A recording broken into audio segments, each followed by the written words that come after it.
예, 안녕하십니까? 예, 만나서 반갑습니다.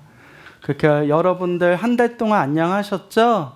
예, 우리가 불자로서 항상 명심해야 될 게 있죠? 이 좋은 일도 나쁜 일도 다 우리가 지은 인연법이다라는 걸 꼭 명심하셔야 됩니다. 그래서 항상 좋은 인연을 지을 수 있도록 노력해야 되고, 또한 나쁜 인연이 있다면 그것은 내가 지은 업이다 생각하고 그 업장을 소멸할 수 있도록 끊임없이 노력해야 됩니다. 그렇죠? 그래서 우리 불자님들이 항상 제가 우리 불자님들께 늘 말씀드리는 게, 우리 불자님들은 매일매일 자기 자신만의 기도의 시간을 가져야 된다. 연부를 해도 좋고, 주력, 다란이를 해도 좋고, 사경을 해도 좋고, 절을 해도 좋으니까 하루에 30분만이라도, 하루에 1시간, 2시간만이라도 자기 자신만의 기도 시간을 가져야 된다라는 걸 늘 말씀드립니다. 그렇죠, 여러분? 그래서 여러분들께서도 이렇게 법문 듣고 강의 듣는 것도 중요하지만 자기 자신이 스스로 닦을 수 있는 시간을 가져야 돼요. 제가 절에 이제 머리 깎고 출가한 지 한 25년 정도가 다가오고 있어요. 벌써 시간이 엄청 흘렀네요. 그때 25년 정도 제가 절집에 있으면서 얼마나 수많은 사람들을 만나 뵙겠습니까? 그렇죠.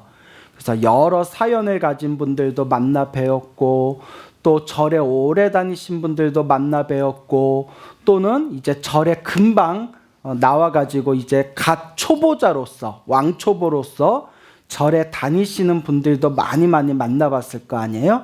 근데 한 가지 특이한 사항이 있다면, 불교를 머리로 따지고 지식으로만 이해하시는 분들이 신행생활이 오래 못 가더라고요.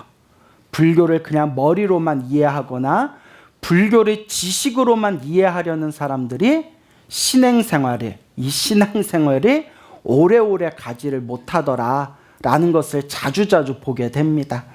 그래서 제가 수많은 분들을 만나면서 얻게 된 결론이, 불교는 지식의 종교가 아니라 지혜의 종교, 깨달음의 종교고, 지혜와 깨달음을 얻기 위해서는 내가 수행해야 된다. 내가 수행하고 내가 실천하고 내가 체험해야 된다라는 말씀을 자주자주 들읍니다. 결국 불교는 자기가 스스로 체험하는 맛이 있어야 돼요. 그래서 연부를 하든 주력을 하든 사경을 하든 절을 하든 자기 자신이 스스로 간절하게 정성스럽게 기도하고 연부를 하면서 내면에서 느끼는 체험의 맛이 있어야 됩니다. 이 체험의 맛을 느끼지 못한 분들이 이제 절에 다니면서도 이 신앙생활이 꾸준하게 이어지지 못하거나, 혹은 부처님의 가르침을 마음으로 깊숙이 받아들이지 못하고 그냥 겉돌게 되는 불자. 제가 이렇게 겉도는 불자들을 불자라고 안 부르고 뭐라고 부른다고 했죠? 예, 훅 불면 날아간다고 불자라고 부른다고 했죠. 그러니까 훅 불면 날아가는 그런 불자가 되고 맙니다. 근데 우리 주변에 그런 분들이 의외로 많아요. 부처님의 가르침을 올바르게 이해하지 못하고 마음으로 내면으로 체험하지 못한 그런 훅 불면 날아가는 불자들이 많아요. 아마 이 자리에도 있을 수 있어요. 절대 사람은 장담할 수가 없습니다. 그런데 희한하게 내가 스스로 기도를 하고 내가 스스로 복을 짓고 내가 스스로 공덕을 닦아서 내면에 체험의 뿌리가 깊숙이, 이 체험의 뿌리가 아주 깊이 내려앉은 사람들은, 이 중심이 딱 잡혀있는 사람들은 이 신행생활을 하면서 쉽게 흔들리지 않더라. 쉽게 흔들리지를 않습니다. 그래서 제가 25년 동안 수많은 불자님들을 보고 대화하고 관찰하면서 느낀 게, 불교는 머리로 따지는 지식의 종교가 아니라 무엇의 종교가 되어야 되는구나? 체험의 종교가 되어야 되는구나. 여러분이 스스로 체험하셔야 됩니다. 그래서 제가 우리 불자님들한테 기도하세요, 기도하세요, 기도 많이 하세요 라는 말씀을 드려다 보니까 불자님들이 가끔 상담 같은 걸 요청하면서 스님 무슨 기도를 해야 효과가 빨라요? 무슨 기도해야 좋아요? 이런 질문을 많이 하셨거든요. 그래서 제가 법문을 하면서 설법하면서 강의하면서 항상 강조드리던 게 어떤 기도를 하든 하나로 통한다. 연부를 하든 주력을 하든 사경을 하든 독송을 하든 어떤 기도를 하든 하나로 통하니까 하나라도 제대로 하면 된다. 간절하게 정성스럽게 하나라도 제대로 한번 기도해봐라 라고 말씀을 드렸는데도 그래도 또 무슨 기도에 효과가 빨라요? 이러는 분들이 계시는 거예요. 그래서 제가 처음에는 듣다 좋게 얘기하다 너무나 이제 짜증이 나가지고 제가 몇 번 이제 불교 TV에서 다시는 이런 질문 좀 하지 말아라. 모든 기도는 하나로 통하니까 제발 이런 질문 좀 하지 말아라 라고 했거든요. 한동안 안 하더라고요. 한동안 안 하다가 또 무슨 기도해야 효과가 좋아요? 또 그런 분들이 있어요. 그래서 제가 느낀 게 중생은 어쩔 수 없구나. 뭐는 어쩔 수 없구나? 중생들은 어쩔 수 없구나.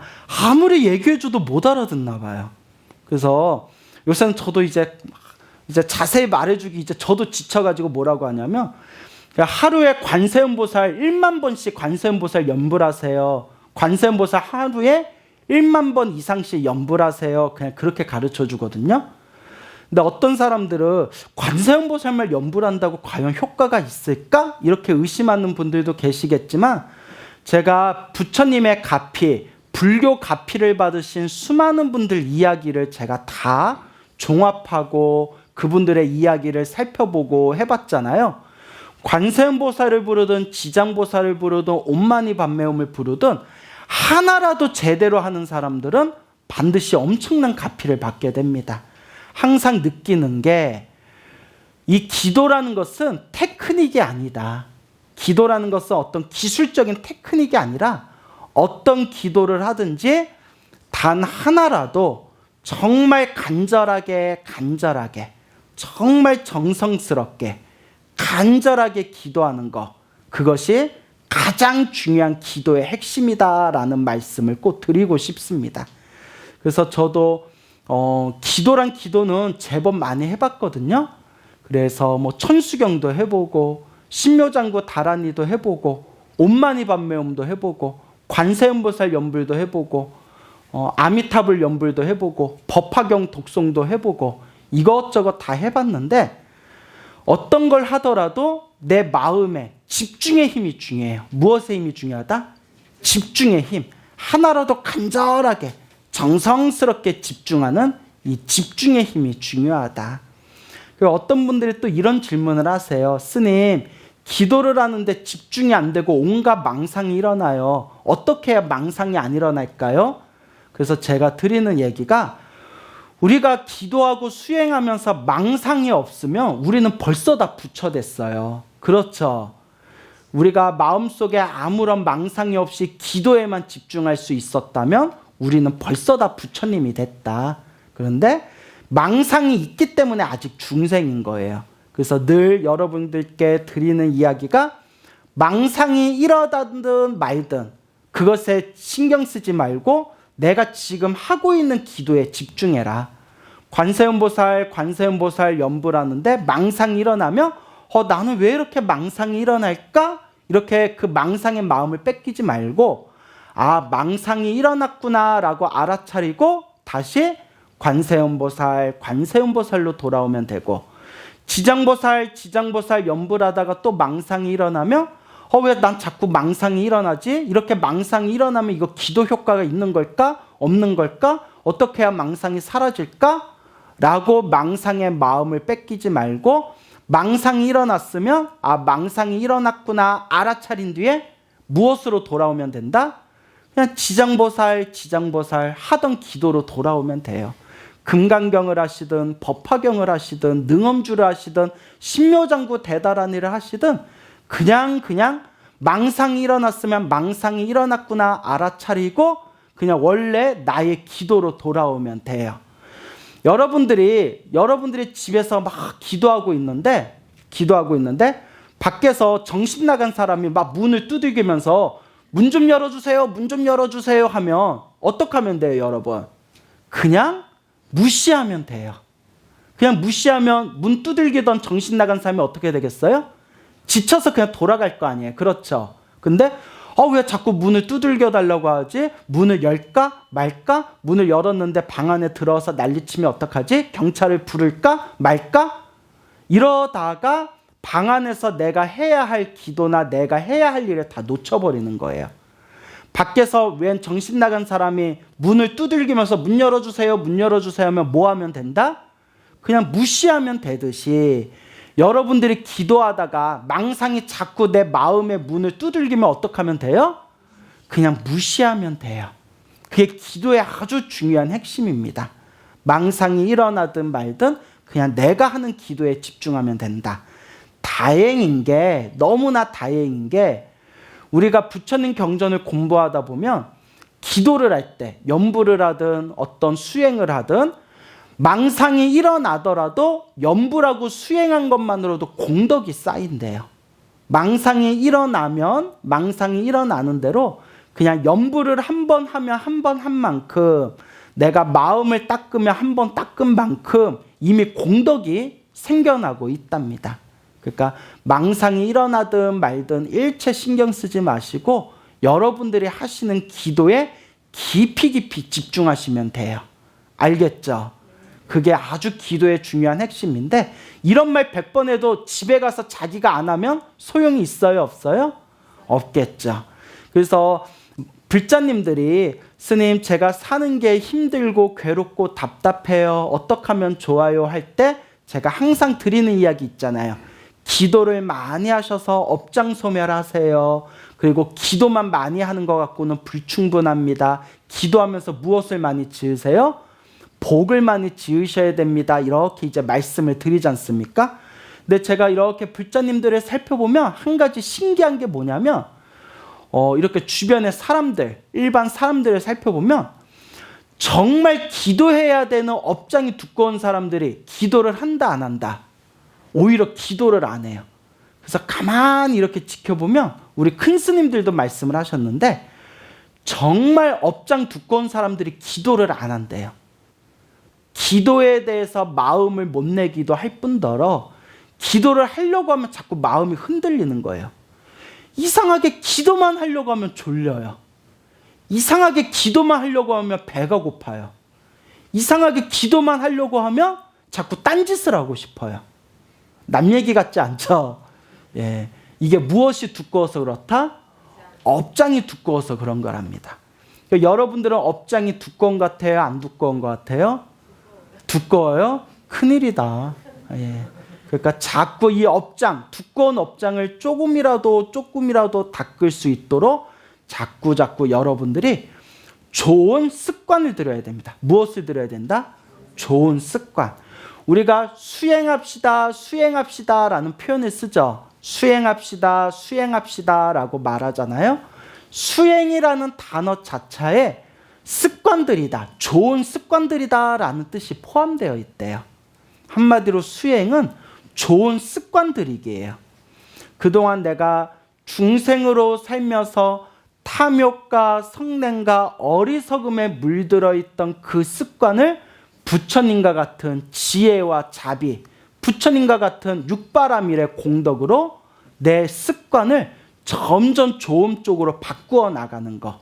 중생의 습관에서 부처님의 습관으로 자꾸 바꾸어 나가는 것. 그게 바로 불교의 수행이에요.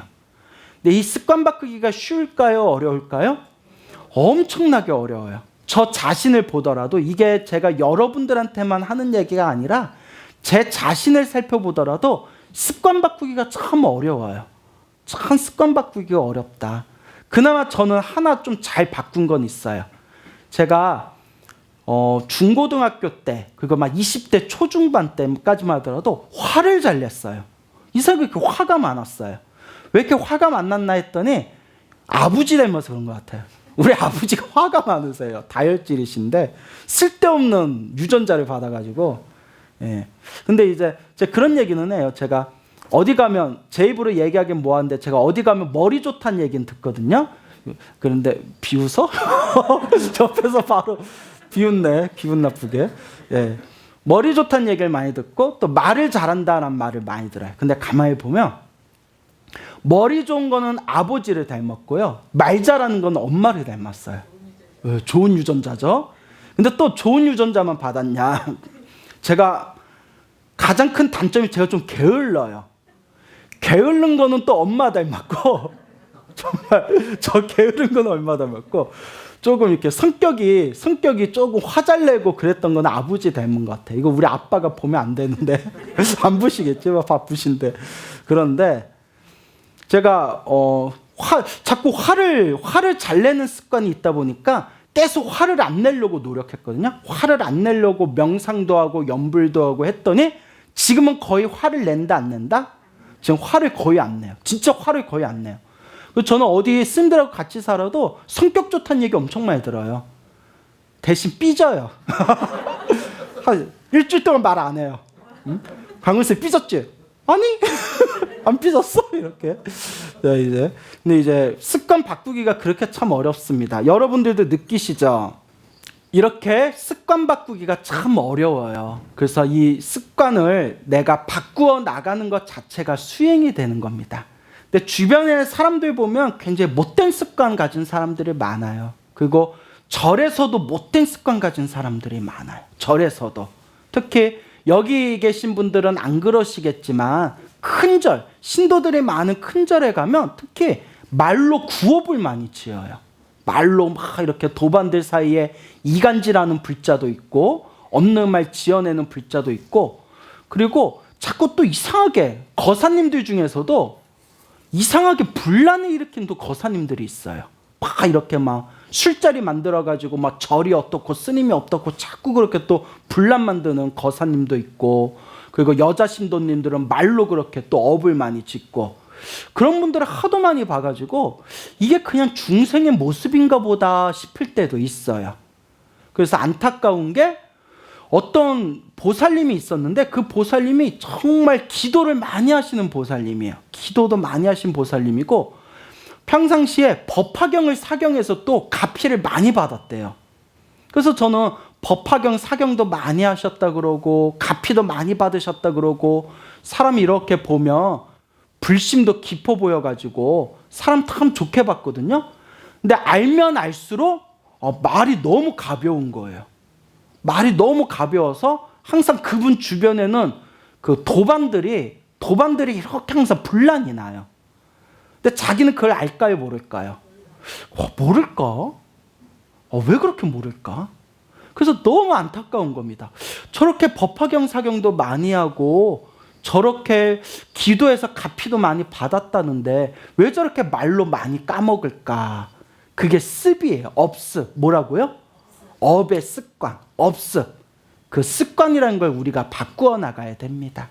그래서 우리가 이 좋은 습관, 나쁜 습관에서 점점 부처님의 좋은 습관으로 자꾸 바꾸어 나가야 되는데 이게 또 쉽다 어렵다? 이게 쉬우면 우리 벌써 다 부처 됐어요. 근데 이게 참 어렵다라는 생각이 많이 듭니다. 근데 이게 진짜 어려운 것 같아요. 큰 스님들 봐도 그런 게 있어요. 어떤 큰 스님은 너무너무 훌륭하신데 화를 잘 내세요. 이상하게 화를 잘 내세요. 그렇게 평생 참선 수행을 하시고 그렇게 평생 이렇게 수행을 하셨다는 분인데 그러니까 다른 거는 정말 흠이 없으세요. 항상 무소유의 삶을 사셨고 욕심도 없으시고 오로지 수행만 하신 분인데 희한하게 그렇게 화를 잘 내요. 또 어떤 큰 스님이 계시는데 그 큰 스님은 이제 평생 불사만 하셨어요. 평생 불사하셨던 아주 큰 스님이 계셨는데 근데 그 큰 스님은 화를 안 내세요. 대신 너무 인색해요. 그렇게 상자들한테 제자들한테 베풀 줄을 몰라요. 그렇게 인색하신 분이 또 있으셨고 그거 어쩔 수 없나 봐요. 어느 큰 스님은 제가 또 이거 이름 대면 돼야 안 돼요. 이제 큰일 나는 거예요. 저봐 이제 저봐 이제 크리스마스 불러가게 생기는 거예요. 너 쓸데없는 얘기한다고. 예. 하여튼 이제 비유를 뒤자면 그렇다는 거예요. 완벽한 사람은 없다. 그러니까 그래서 이게 꼭 남을 볼 필요도 없이 내 자신을 봐도 그렇구나. 내 자신을 봐도 어떤 면에서는 내가 참 좋은 장점이 있는데 어떤 면에서는 내가 좀 나쁜 단점이 있구나. 이걸 자기 자신을 살펴봐도 알 수가 있습니다. 그렇죠. 그래서 부처님께서 원만하게 닦아야 된다라고 말씀하셨어요. 어떻게 닦아야 된다? 원만하게 닦아야 된다. 원만하게 닦아야 된다. 그런 의미에서 본다면 우리 원호사 주지스면 얼마나 좋으신데요. 내가 지금까지 옆에서 모셔보면서 화내는 걸 한 번도 못 봤어요. 진짜 그렇죠. 아니 저런 상황에서 어떻게 화를 안 내실까? 유일하게 화내신 게 약간 얼굴이 굳어지시면서 허허 거참 그게 다예요. 야 허참 씨하고 친했나? 허허 거참. 근데 화내는 걸 한 번도 못 뵀어요. 25년 동안. 그리고 용돈도 많이 주세요. 이렇게 가끔씩 인사드리면 용돈도 많이 주세요. 그래서 참 좋다. 그래서 예. 우리 원호사 주지스님 같은 분이 큰절 주지하셔야 되는데 그죠? 예. 여기 원호사도 예쁘니까 절이 예쁘죠? 예. 그 여러분도 이렇게 좋은 주지스님하고 좋은 절에서 공부하니까 얼마나 좋아요. 좋죠? 예. 이 정도는 밑밥을 깔아야 제가 오늘 당당하게 밥 먹고 가거든요. 예. 그래서 밥값하기 힘들어요. 예. 자, 어쨌거나 웃자고 한 말이고. 그래서 우리가 닦을 때 어떻게 닦아야 된다? 원만하게 닦아야 된다. 그래서 그 원만하게 닦는다는 게 참 어렵습니다. 특히 우리 불자들은 주변에서 이렇게 사는 모습을 보면 우리 불자님들은 그렇게 크게 나쁜 짓 하는 분들은 없어요. 하나 제가 갑자기 생각나는 말이 있는데 어느 이름만 대면 알만한 어느 큰 어른 스님이 크게 사기를 당한 적이 있대요. 저도 들은 얘기인데 그러니까 우리가 뭐 어쩌다 사기당했대. 엄청나게 사기를 당하셨대요. 엄청나게 사기를 당하셨는데 어떻게 사기를 당하셨냐? 놀라지 마세요. 그 사기를 친 그 사기꾼 있잖아요. 남자였대요. 그 사기꾼이 10년 동안 하루도 안 빠지고 법당에 같은 자리에 같은 곳에서 10년 동안 하루도 새벽 예불 안 빠졌대요. 10년 동안. 7년인가 10년인가 저도 들은 얘기라서 7년인가 10년을 거의 하루도 안 빠지고 새벽 예불을 매일매일 나오니까 나 같아도 빠지겠다 야. 그렇죠? 그래가지고 생각해보세요. 10년 동안 새벽 예불 안 빠진 불자를 어떻게 안 믿을 수가 있겠어요. 그러다가 한번 호되게 그냥 사기를 당하셨대요. 그 얘기 듣고 우리들끼리 그 정도면 사기 당할 만하다. 그리고 저 정도면 사기칠만 하다 싶더라고요. 정말 좀 세상 무서운 사람들이 많아요. 그죠? 그래서 그 얘기를 듣고 제가 결심했어요. 새벽 예불 안 빠진 사람도 조심해야겠다. 사람이 너무 완벽한 사람도 조심해야 돼. 그죠? 그래서 저도 가끔 빠지잖아요. 너무 완벽하게 보일까봐. 걔네 몸이 피곤하니까 자꾸 이상한 소리 하고 있어요. 그래서 주변에 보면 우리 불자님들이 크게 나쁜 짓 하는 분들은 없는데 입으로 많이 업을 까먹어요. 입으로 무엇을 많이 까먹는다? 선업을 많이 까먹어요. 그래서 우리 입으로 복 까먹는다라는 말 하죠. 그렇기 때문에 항상 우리가 불자님들이 가장 첫 번째로 구업을 조심해야 됩니다. 구업. 입으로 지은 업을 조심해야 된다. 그래서 우리가 천수경을 독송할 때도 무슨 진언이 나와요? 그렇죠. 첫 번째가 정구업 진언이에요. 입으로 지은 업을 깨끗이 하는 진언. 수리수리 마수리 수수리 사바하. 부처님 당시에 어느 기생이 있었대요. 엄청나게 예쁜 기생이 있어가지고 그 기생 때문에 여러 남자들이 재산을 날렸대요. 그래서 수많은 여자들에게 손가락질 받던 그런 기생이 있었는데 이 기생이 점점 나이가 들고 얼굴이 점점 이제 늙어가고 이제 수많은 그런 쾌락과 활락 속에서 살다가 인생이 참 덧없구나, 인생이 참 무상하구나라는 걸 느끼게 된 거예요. 그러면서 부처님께 귀의해가지고 그 부처님에게 항상 공양 올리고 스님들 법문을 듣는 그런 이제 낙으로 살게 돼요. 근데 희한한 게 저도 이 선별스님께 들었는데 그 술집 다니는 여자들이 유독 그 무당하고 스님들하고 친하대요. 그런 얘기 들으셨나요? 예, 어디서 또 들으셨어요? 저도 진짜요? 했더니 그렇대요. 그래서 술집 여자들이 절에 많이 다니고 특히 무속인, 무당들을 많이 의지한다. 그 마음이 좀 허해서 그런 것 같아요. 허해서. 그래서 술집 여자들이 예전에는 그 집이 아니라 절에 자주 다니고 그래서 뭐 이런 일이 있었대요. 어느 연세 드신 조금 얼굴이 포동포동하고 얼굴에 막 이렇게 개기름이 많으신 보살님이 계셨는데 중년의 보살님이 이렇게 절에 올 때마다 스님들한테 케이크도 사오고 뭐 빵도 사오고 먹을 것도 많이 사오고 스님들한테 아주 그냥 이렇게 잘하다 보니까 스님들하고 많이 친해졌대요. 그래서 무슨 얘기를 하다가 스님 제가 저기 가게를 하고 있는데 언제 시간 내서 저희가 밤에는 바쁘고 저녁부터는 저희 가게가 엄청 바빠요. 낮에 한번 오세요 이러더래요. 그 스님들이 무슨 가게인데 할까? 말하긴 뭐하고 한번 오셔야 맛있는 거 드릴게요. 근데 낮에 오셔야 돼요. 밤에는 바빠요 이러는 거예요. 자꾸 오세요 해가지고 스님들이 이제 언젠가 야 그 보살님이 그렇게 절에 오셔가지고 가게 한번 오셔요 그러는데 우리 그 가게 한번 가서 그 공양이나 먹고 그 가게 잘 되게 해달라고 축원이나 한번 해주자. 좋은 마음으로 스님들이 축원 한번 해주자 해가지고 거기 보살님한테 우리 스님들 몇 분 가게 가서 공양 먹고 축원 좀 해드리고 싶은데 낮에 시간 됩니까? 그러니까 스님 와주시면 영광이죠. 뭐 시간 몇 시? 그러면 40불공 끝나고 점심 늦게 드시는 걸로 해서 와주세요 하고 주소까지 다 받아놓고 갔는데 룸사롱인 거야. 그래서 스님들이 여기 들어가야 되나 말아야 되나? 룸사롱이라서 룸사롱인데 일단 왔으니까 일단 들어가서 밥을 먹었대요.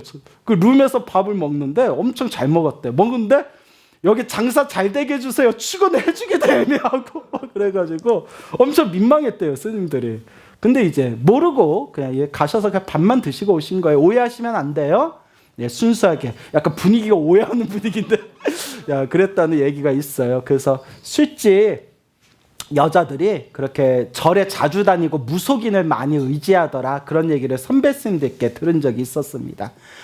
그래서 이 기생이 부처님께 의지하다가 이제 머리를 깎고 출가하게 됩니다. 머리를 깎고 출가해서 그 유명한 기생이 이제 스님이 된 거예요. 비구니 스님이 되었는데 비구니 스님이 되어가지고 수행을 시작한 지 얼마 되지 않아서 모든 번뇌와 욕망이 사라진 아라한이 된 거예요. 거룩한 아라한. 평생 동안 어렸을 때부터 술집에서 자라가가지고 평생 남자들한테 웃음을 팔고 술을 팠던 여자가 머리를 깎고 비구니가 되더니 짧은 기간 만에 모든 번뇌와 망상이 사라진 아라한이 되었다 라는 게 이제 불교설화에 나옵니다. 사람들이 놀래가지고 부처님 저 기생 출신 비구니가 평상시에 출가기 전에는 수행이란 걸 해본 적도 없는 여잔데 어떻게 비구니가 돼서 저렇게 빨리 아라한이 된 겁니까? 저렇게 거룩한 성자가 된 겁니까? 라고 하니까 우리 부처님께서 하신 말씀이 저 비구니는 머나먼 과거 전생 가섭불 시대 때 가섭부처님 시대 때 비구니 스님이었다라고 하시는 거예요. 그때 가섭부처님 시대 때 열심히 수행을 했던 공덕의 힘에 의해서 이번 생에 머리를 깎고 출가하자마자 번뇌와 욕망이 사라진 거룩한 아라한이 된 것이다. 그래서 사람들이 깜짝 놀라면서 아니 가섭부처님 시대 때 수행을 열심히 했던 비구니가 어떻게 이번 생에 저렇게 기생으로 살았던 겁니까? 라고 하니까 이제 이게 중요한 겁니다. 이 비구니가 가섭부처님 시대 때 이렇게 이제 수행을 하는데 하루는 이렇게 경전을 독송했대요. 스님들끼리 모여서 경전을 독송했는데 그때 뒤에 앉아있던 나이가 많은 비구니 스님이 계셨는데, 이 나이가 많은 비구니 스님이 아라한이었대요. 아라한이었는데, 이 나이가 많으신 아라한 비구니 스님이 그때 찬바람이 불어서 그랬는지 몰라도 갑자기 자기도 모르게 에취 하고 재채기를 했대요. 에취 하고 재채기 했을 때 그 침방울이 앞에 앉은 비구니 스님 뒤통수에 조금 몇 방울이 튀었나 봐요. 우리 같으면 아우 들어 하고 이렇게 닦으면 되잖아요. 그래 닦고 뭐 내 뒤에다 일부러 침 뱉은 것도 아니고 재채기하다 튈 수도 있잖아요. 요새 같은 시대 큰일 나지만, 애취하고 아라한, 연세 많으신 아라한 비구니 스님이 애취하고 재채기를 했는데 침방울이 이렇게 튀겼을 때 그 침방울이 튀긴 그 비구니 스님이 순간 짜증이 났나 봐요. 순간 짜증이 나면서 웃으면서 뭐라고 했냐면, 어떤 기생 같은 여자애가 재채기를 해서 내 뒤통수에 침을 뱉냐 하고 이렇게 일부러 들으라는 듯이 큰 소리를 쳤대요. 못됐죠? 못됐는데 우리 주변에 그런 사람들 많잖아요. 어떤 기생 같은 여자애가 재채기를 해서 내 뒤통수에 침을 뱉었냐 라고 뱉었던 그 한마디의 업보에 의해서 이번 생에 무엇으로 살아간 것이다? 기생으로 살아간 거래요. 그 비구니 스님이 실수로 재채기를 한 것을 어떤 기생 같은 여자애냐라고 그렇게 악담을 했던 그 한 번의 과보로 죽은 뒤에 이번 생 석가모니 부처님 시대 때 여자의 몸으로 태어나 기생으로 살다가 시절 인연이 무르익어서 부처님 밑으로, 석가모니 부처님 밑으로 머리 깎고 출가해서 그래도 가섭 부처님 때 수행을 열심히 한 공덕으로 이번 생에 저렇게 아라한이 될 수 있었던 거다. 그러니까 이번 생에 머리 깎고 출가하자마자 아라한이 된 것도 누구의 선업이에요? 내가 지은 선업이었고, 아라한이 될 수 있을 만큼 공덕이 뛰어났던 사람인데 출가하기 전까지 웃음을 팔던 기생으로 살았던 것도 누구의 업보예요? 자기가 지은 업보다. 그러니까 불교에서는 선업도 악업도 행복도 불행도 철저하게 누가 지은 업보다? 다 자기 자신, 내가 지은 업보라는 겁니다. 이렇게 내가 지은 업이라는 것을 찬찬히 살펴보니까 여러분들 아차 싶은 분들 많죠? 예? 뭐 다들 잘 살았나? 예? 털면 먼지 안 날 만큼 잘 사셨어요? 그래서 항상 우리 부처님께서 경전에서 말씀하시기를, 시작 없는 옛적부터 지금까지 우리가 살아오면서 몸과 말과 생각으로 얼마나 많은 업들을 지어왔단 말인가. 그렇기 때문에 우리가 이번 생에 내가 지었던 악업, 내가 지었던 그 죄업을 조금이라도 닦을 수 있도록 노력해야 됩니다. 아시겠죠? 그래서 보면 가끔 뭐 상담하시는 분들 중에서 뭐 아들과 관계가 안 좋아요, 며느리와 관계가 안 좋아요, 뭐 시어머니와 관계가 안 좋아요, 주변 사람들과 관계가 안 좋아요 라는 분들이 있어요. 근데 앞뒤 얘기 다 들어보고 양쪽 말 다 들어보고 그 사람 살아가는 모습을 살펴보면 오래 지켜보면 뭘 느끼냐면, 모든 사람들이 제가 다 지켜본 건 아니지만 전체적으로 지켜보면 10명 중에 2명은 정말 본인은 아무 잘못이 없는데 미움받는 사람들이 있기는 있어요. 전생에 엇본지는 몰라도. 정말 시어머니한테 잘했는데 시어머니한테 미움을 받는다거나, 정말 남편한테 잘했는데 남편한테 무시받는다거나, 정말 자식들한테 잘했는데 자식들이 상처를 준다거나. 그러니까 본인은 잘했는데 사람들에게 상처받고 아픔받는 경우가 10명 중에 2-3분은 있어요. 그것도 뭐 전생에 엇보일 수도 있겠죠. 그런데 가만히 살펴보니까 10명 중에 7명, 8명은 본인이 잘못한 경우가 많아요. 본인이 말을 함부로 해놓고, 본인이 사람들에게 애정을 베풀지 않고, 본인이 주변에게 친절을 베풀지 않았으면서 주변의 사람들이 나를 싫어해요, 미워해요 라고 남 탓하는 경우가 굉장히 많더라고요. 제가 깜짝 놀랐어요. 이런 것들을 보면서 결론은 누가 잘 닦아야 된다? 내가 잘 닦아야 된다. 그러니까 여러분들도 일상에서 내가 혹시 말로 복을 까먹고 있지는 않은가 항상 반성해 보셔야 돼요. 혹시 내 주변에 있는 사람, 내 부모님이나 내 남편이나 내 아내나 내 자식이나 내 며느리나 내 친구나 내 주변에 있는 사람들에게 혹시 상처 주는 말을 하고 있지는 않은가 냉정하게 잘 살펴봐야 됩니다. 주변에 가만히 보면 사람과 사람 사이의 대인관계가 안 좋은 사람들을 가만히 살펴보면 말을 함부로 하는 사람들이 있어요. 근데 본인은 모르는 것 같아요. 내가 옆에서 봐도 저 사람 말 너무 세게 한다 싶은데도 본인은 모르는 경우가 있더라고요. 여러분 생각해 보세요. 말을 이쁘게 하는 사람 주변에 대인관계가 나쁠 수가 있겠어요? 그렇죠. 어떤 사람이 친한 친구가 이렇게 코 수술을 했으면 어머 너는 본판이 예뻐가지고 수술을 해도 어쩜 이렇게 각도가 이쁘게 나왔니?